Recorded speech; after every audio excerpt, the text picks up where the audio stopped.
اعوذ باللہ من الشیطان الرجیم بسم اللہ الرحمن الرحیم۔ چند دن بعد رمضان المبارک کا مقدس مہینہ اپنی تمام تر برکتوں اور رحمتوں کے ساتھ ہم پر سایہ فکن ہونے والا ہے۔ قرآن مجید میں ارشاد باری تعالیٰ ہے کہ یا ایھا الذین آمنوا کتب علیکم الصیام کما کتب علی الذین من قبلکم لعلکم تتقون، کہ اے ایمان والو تم پر روزے فرض کیے گئے ہیں تاکہ جیسا تم سے پہلے لوگوں پر فرض کیے گئے تھے تاکہ تم پرہیزگار بنو۔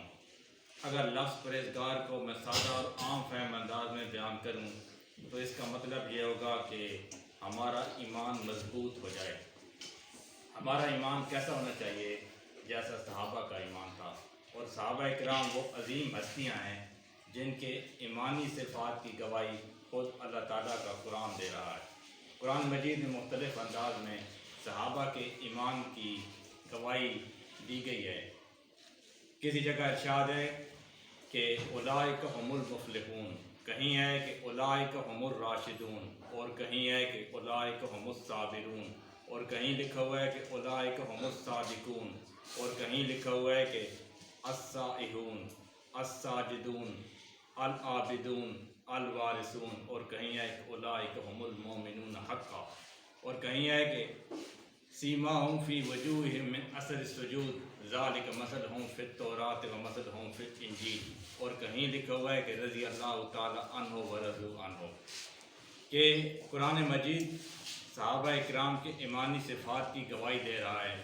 اور حضور پاک صلی اللہ علیہ وسلم نے صحابہ کرام کے بارے میں فرمایا کہ اصحابی کالنجوم، کہ میرے صحابہ آسمان کے ستاروں کی طرح ہیں۔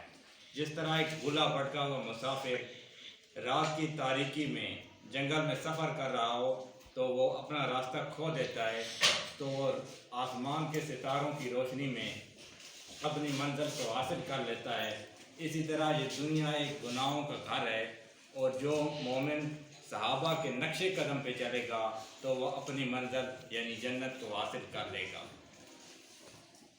تو صحابہ کرام کا ایمان، اس کے مطابق ہم نے اپنے ایمان کو بنانا ہے۔ تو صحابہ کا ایمان کیسے تھا؟ حضرت بلال رضی اللہ تعالی عنہ حضرت امیہ بن خلف کے غلام تھے۔ جب حضور پاک صلی اللہ علیہ وسلم نے اپنی نبوت کا اعلان کیا تو حضرت بلال حضور پاک صلی اللہ علیہ وسلم پر ایمان لے آئے، تو امیہ بن خلف نے کہا کہ یا تو ایمان چھوڑ دو یا میرا ظلم برداشت کرو۔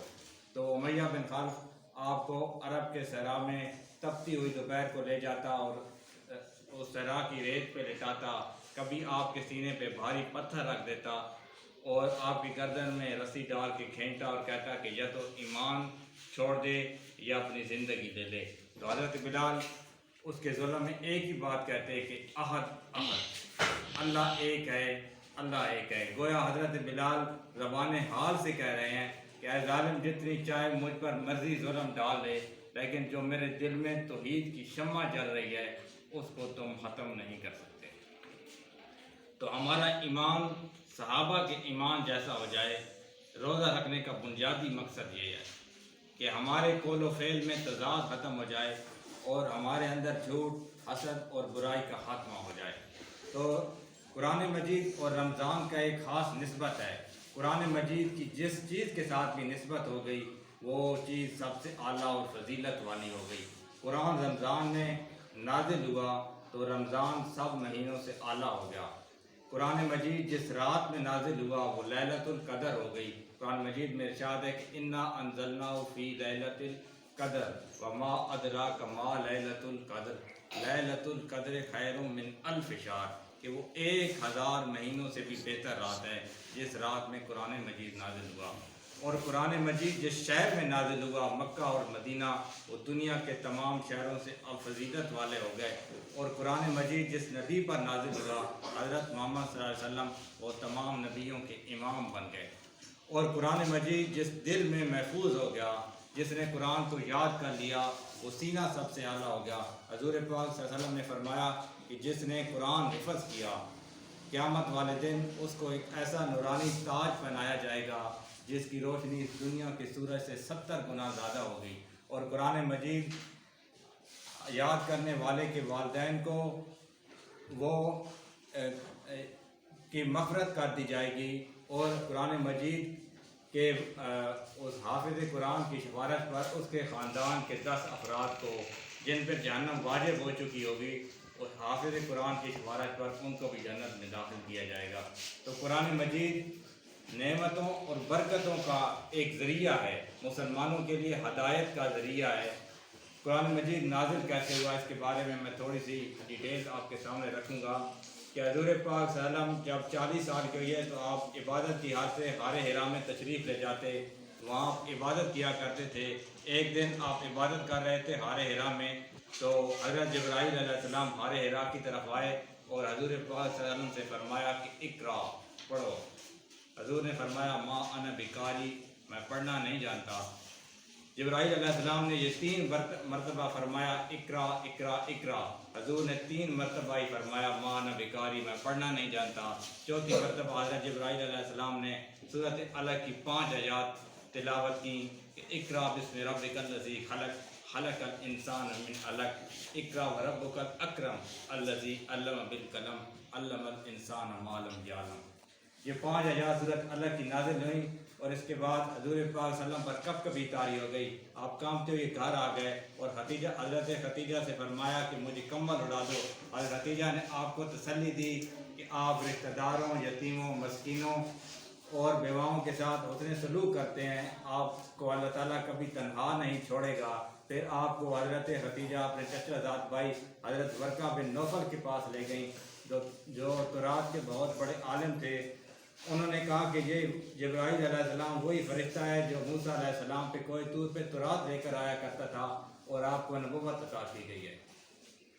اس کے بعد 6 ماہ تک کوئی وحی نازل نہیں ہوئی۔ حضور پاک بار بار آسمان کی طرف دیکھتے۔ 6 ماہ کے بعد سورۃ مدثر کی آیات نازل ہوئی، یا ایھا المدثر قم فانذر وربک فکبر وثیابک فطہر۔ اس کے بعد آہستہ آہستہ قرآن نازل ہوتا گیا۔